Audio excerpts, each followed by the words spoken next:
The cold salt mist of the Pacific rolled off the bay at 5 in the morning, soaking through my faded grease-stained jumpsuit as I swept the brass casings from the wooden firing line.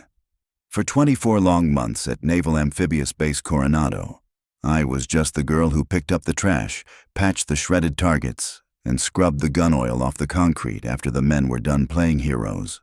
Nobody ever looked at my eyes, nobody knew my name, and nobody cared that the brass I was sweeping was the only thing keeping me tied to the ghosts of my past.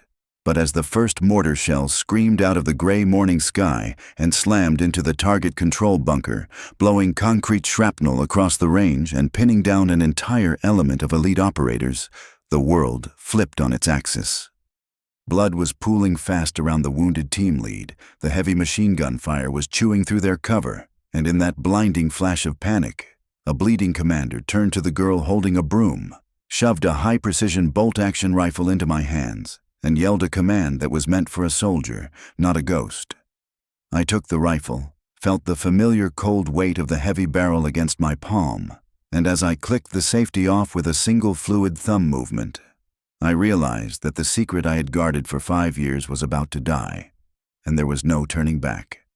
My grandfather, Master Sergeant David Chen, used to say that a true rifleman does not belong to the weapon, but rather the weapon is merely an extension of a quiet mind. Growing up on a windswept ranch in eastern Montana, I learned to read the wind long before I learned how to drive a car. While other girls my age were worrying about school dances, my grandfather had me laying prone in the wet tall grass at dawn, calculating temperature shifts, altitude changes, and humidity adjustments for targets nearly a mile away. He was a Green Beret sniper with more confirmed engagements than the military cared to acknowledge. But to me, he was just the man who taught me how to disappear into the terrain and speak the language of ballistics. He used to trace the faint scar running up his forearm, a permanent souvenir from a combat drop in Southeast Asia, and remind me that the world would never expect a woman to master the art of silence and steel, which meant I would always hold the ultimate element of surprise. When I turned 18, I enlisted with a naive dream of wearing the tab and carrying a heavy barrel for my country. My test scores were flawless. My mechanical aptitude was at the top percentile, and during preliminary marksmanship assessments, I placed every round through the same ragged hole. Yet, the institutional machine saw only what it wanted to see. Recruiters smiled politely, complimented my patience, and subtly steered me toward logistics, administration, or maintenance, quietly insisting that combat roles were better suited for young men with broader shoulders and fewer questions. I was passed over for advanced specialized marksmanship courses in favor of men who scored lower on every measurable metric, while my detailed papers on long-range environmental adjustments were quietly adopted into training manuals without my name anywhere on the cover. Refusing to walk away from the only craft I had ever mastered, I accepted a civilian contractor position at Naval Amphibious Base Coronado. It was a humble, silent protest of a job. As a range maintenance specialist, my daily routine consisted of replacing shattered plywood silhouettes, hauling heavy steel targets across sand dunes, and sweeping thousands of spent brass shells off the concrete firing lines at 5 in the morning.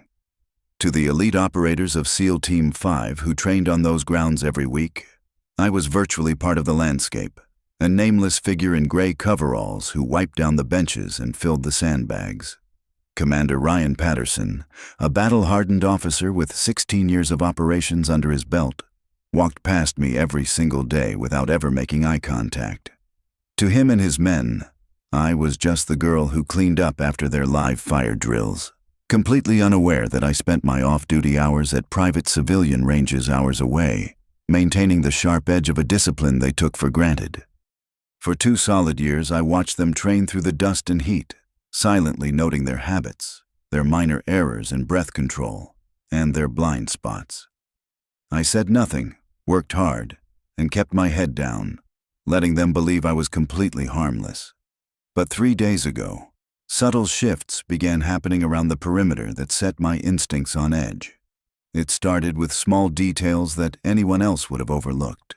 like tire tracks near the outer chain link fence on a road that had been closed for maintenance, and minor disruptions in the sand dunes along the northern boundary that did not match the pattern of routine base patrols. I noticed a missing utility truck from the maintenance shed late Tuesday evening, and when I mentioned the discrepancy to the range duty officer, he simply dismissed it as a clerical error and told me to get back to sweeping the brass. The morning of the attack, the air felt unnaturally thick with salt and moisture, shifting the density altitude in a way that would alter a bullet's flight path by at least 2 inches at 600 yards.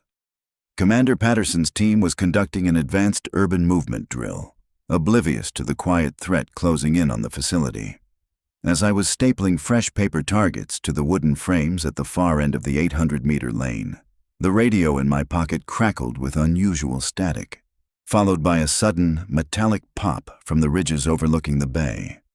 I dropped flat into the dirt a fraction of a second before the first high-explosive mortar round slammed into the target control shed, detonating in a shower of concrete, flame, and razor-sharp metal. The blast wave slammed into my back, knocking the breath from my lungs and coating my skin in hot grit. Through the thick black smoke rising across the facility, small arms fire erupted from 3 distinct elevated positions along the perimeter ridge line, systematically pinning down Patterson's team in the open concrete courtyard. The attackers were not amateurs. They were disciplined, heavily armed, and positioned with overlapping fields of fire that cut off every escape route toward the main armory. Petty Officer Williams, the team's primary designated marksman, collapsed against a concrete barrier with a heavy exit wound in his shoulder, his specialized rifle sliding across the blood-slick gravel out of his reach. I crawled low through the dust, taking shelter behind a stack of wooden pallets, my heart hammering a steady rhythm as my grandfather's voice echoed in my head, reminding me to observe the field before making a move. Patterson was shouting into his radio, desperately trying to coordinate a defensive perimeter, but his men were trapped beneath a relentless barrage of heavy machine gun rounds that were chewing through the cinder block walls above their heads. The base quick reaction force was at least 15 minutes away, and looking at the angle of the incoming fire, I knew the team would not survive 5. I slithered across the open dirt toward the sandbag fortification where Patterson and his wounded marksmen were pinned down. Bullets kicked up spurts of sand inches from my boots, but my focus remained entirely locked on the ridgeline above us. Crawling up beside the commander, I grabbed the collar of his tactical vest to get his attention amidst the deafening noise. He turned, his face pale with dust and anger, looking at me with pure disbelief as if I had lost my mind for not running toward the civilian shelters. I did not ask for permission, nor did I explain who I was. I simply reached down, grabbed the heavy bolt-action rifle resting against the sandbags, and looked him dead in the eye. He gripped the barrel, trying to pull it back, yelling over the sound of gunfire that I was a civilian who needed to take cover immediately. But as our eyes locked in that split second of total chaos, something in my posture made his grip loosen. I checked the bolt, verified the chamber, and adjusted the optical scope for the heavy air density with hands that were completely steady. Before Patterson could say another word, I scrambled toward the metal ladder of the Central Range Observation Tower, exposing myself directly to the enemy line of sight as I climbed into the high ground. The metal rungs of the observation tower ladder were icy beneath my fingers, vibrating with every heavy round that shattered the concrete structures below. As I crested the platform, a burst of automatic fire chipped the steel railing inches from my face, sending hot lead fragments biting into my forearm, but the sting barely registered. I went low immediately, pressing my body flat against the cold diamond plate floor, using the low steel barrier for concealment. My breath came slow and deliberate, exactly 4 seconds in and 4 seconds out, locking my heart rate down to a steady, manageable rhythm despite the roaring chaos surrounding the base. Through the narrow slit of the tower's protective shield, I brought the rifle to my shoulder, anchoring the buttstock deep into the pocket of my collarbone. The weapon felt like a long-lost limb. I adjusted my eye relief, focusing through the glass at the ridge 600 meters out. The atmospheric haze from the salt mist was heavy, distorting the thermal radiation off the rocks, but my eyes automatically calculated the necessary offset. Standard military ballistics tables recommended a 2 mil elevation hold for this distance, but the humid sea-level air meant the bullet would drag heavier. I dialed the turret 3 clicks to the left to compensate for the cross-bay draft, and raised the vertical crosshair slightly above the silhouette lurking behind the crest. Down in the courtyard, Patterson was shouting over the open comms channel, his voice coming through the discarded headset I had looped around my neck. He was trying to direct his remaining men to suppress the ridge, but their short-barreled carbines lacked the range and precision to reach the elevated shooters. They were firing blind into the rocks, wasting precious ammunition while the enemy mortar team recalibrated their range for a killing strike on the main bunker. My finger found the smooth curve of the trigger, taking up the first stage of resistance. I did not focus on the war or the base, or the men below who had spent 2 years walking past me as if I were invisible. My entire universe shrank to the 3mm dot at the center of the reticle. The enemy sniper on the left flank adjusted his position, bringing his barrel up to target Patterson's position. He made the fatal mistake of letting his elbow rise 2 inches above his makeshift stone parapet. I exhaled slowly, waited for the brief pause between my heartbeats, and squeezed. The rifle slammed against my shoulder with a sharp, familiar recoil, the silenced report sounding like a heavy whip cracking in the damp air. 600 meters away, through the scope's lens, I watched the enemy shooter instantly drop back into the rocks, his weapon tumbling uselessly down the dirt incline. There was no time to celebrate. A real engagement is a game of continuous movement and rapid geometry. I immediately cycled the heavy bolt, ejecting the steaming brass casing over the edge of the tower, and shifted my field of view 80 meters to the right. The second threat was a heavy machine gun nest that had established a field of fire across the main access road, preventing any emergency vehicles or base security from reinforcing our position. The gunner was well entrenched behind a heavy iron plate, but his spotter was standing slightly to the side, using a pair of binoculars to call out targets. To disable a crew-served weapon without a clear shot at the gunner, you take out the eyes first. I recalculated the windage, taking into account the rising thermal column from the burning target shed below. I squeezed the trigger again. The spotter collapsed sideways into the brush. Before the gunner could comprehend where the shot had come from, I aimed directly through the narrow vision slot of the iron shield, aiming for the glint of his optical sight. The second round struck the glass dead center, neutralizing the nest and silencing the heavy caliber fire that had been tearing through the courtyard. Through the headset, Patterson's voice cut through the static, raw with disbelief and adrenaline. He was asking who was firing from the tower, demanding to know if the quick reaction force had arrived early. I kept the microphone close to my lips and spoke in a flat, even tone, giving him the precise grid coordinates of the remaining 2 targets on the ridge before he could even process who was speaking. That was when I noticed the pattern that changed everything.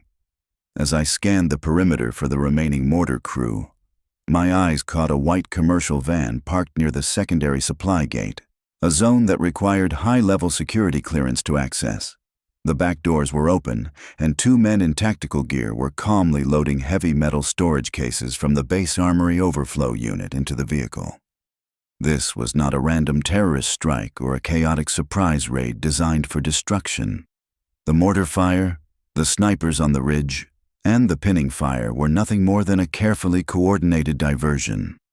The attack on the range was designed to draw every armed officer on the base toward the noise, leaving the high-value military hardware in the secondary depot completely unprotected.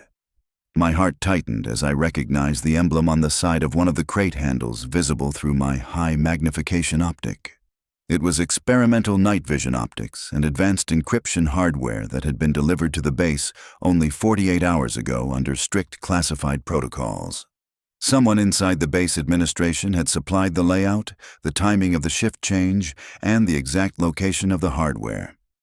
The realization hit me like a physical blow.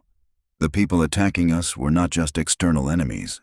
They were working in direct coordination with an insider who knew every weakness of our security perimeter.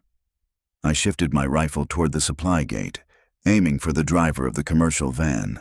But just as my finger touched the trigger, A heavy boot slammed into the metal floor of the observation tower behind me, and the cold steel of a pistol barrel pressed directly against the back of my neck. The pressure of the cold steel at the base of my skull was absolute, but my breathing did not falter. I stayed completely still, keeping my body low against the diamond plate floor, my hands resting lightly on the frame of the rifle. The voice above me was low, rasping, and utterly devoid of panic. It belonged to Staff Sergeant Miller, the base range logistics coordinator, a man who had spent 3 years managing armory shipments and signing off on my daily work orders. He told me to keep my hands where he could see them and step away from the glass. He spoke with the quiet confidence of someone who believed he held every single card, explaining in a calm, flat voice that my shooting had ruined his timeline. The plan had been simple: a 15-minute chaotic firefight on the range to draw base security away from the depot, followed by a clean getaway with $80 million worth of experimental encryption tech. I was supposed to be huddled under a wooden workbench in the maintenance shed, waiting for the smoke to clear, not sitting in an Overwatch tower systematically taking apart his contracted mercenary squad. I slowly shifted my weight onto my left knee, keeping my posture relaxed, mimicking the compliance of a terrified civilian. I let my shoulder drop, letting him believe the threat of his weapon had broken my resolve. He chuckled softly, a bitter, dismissive sound, asking me where a girl who swept floors had learned to handle a precision rifle like a ghost. He assumed my presence here was an accident, a tragic case of being in the wrong place at the wrong time. He was so consumed by his own plan, so convinced of his absolute control over the situation, that he failed to notice the subtle placement of my right foot against the structural support pillar of the tower frame. He had classified me as support staff, an invisible asset, just as the rest of the base had done for 2 years. That assumption was his first and final mistake. I did not answer his question. Instead, I waited for the precise moment when the loud, rhythmic thudding of an incoming mortar round detonated near the motor pool below. As the blast shook the entire metal framework of the tower, sending a violent vibration through the floorboards, I drove my right heel violently back into Miller's knee joint. The joint buckled with a sharp crack. Miller gasped, his primary shot going wide as a bullet tore through the tin roof above us. Before he could recover his balance or realign his sidearm, I pivoted on my left knee, swept my left arm under his outstretched wrist, and drove the heel of my palm sharply upward into his nose.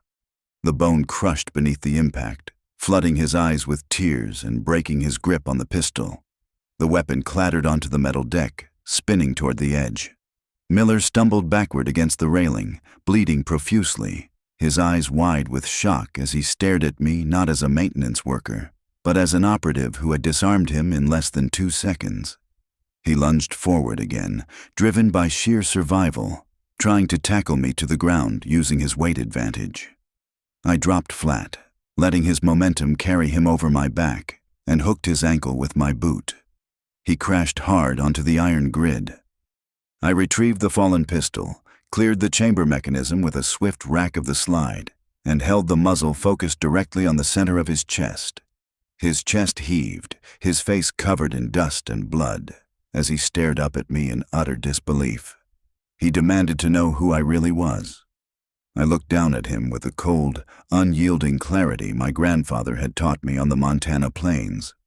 I told him I was the person who kept track of every single serial number that entered his facility, the person who noticed the missing transport truck 3 days ago, and the person he had ignored while setting his trap. Keeping the sidearm locked on Miller, I reached down with my left hand, grabbed the discarded radio headset, and keyed the command channel directly to Commander Patterson.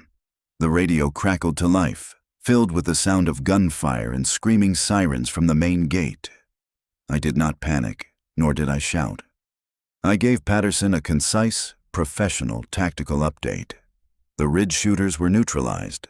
The logistics coordinator was secured under armed guard in the observation tower, and the real target of the attack was currently being loaded into a white commercial van at the secondary supply depot. I provided the precise grid coordinates, the registration number of the vehicle, and the exact exit route the remaining infiltrators would be forced to take if they wanted to bypass the outer fence.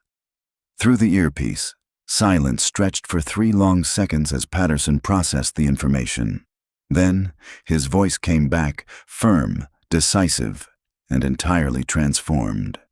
He acknowledged the call, ordered his remaining elements to seal the secondary gate, and told me to hold my position until the quick reaction force secured the tower. Looking out over the smoking range, I saw the white van attempt to break through the side gate, only to be cut off completely by 2 heavily armored vehicles roaring down the perimeter road.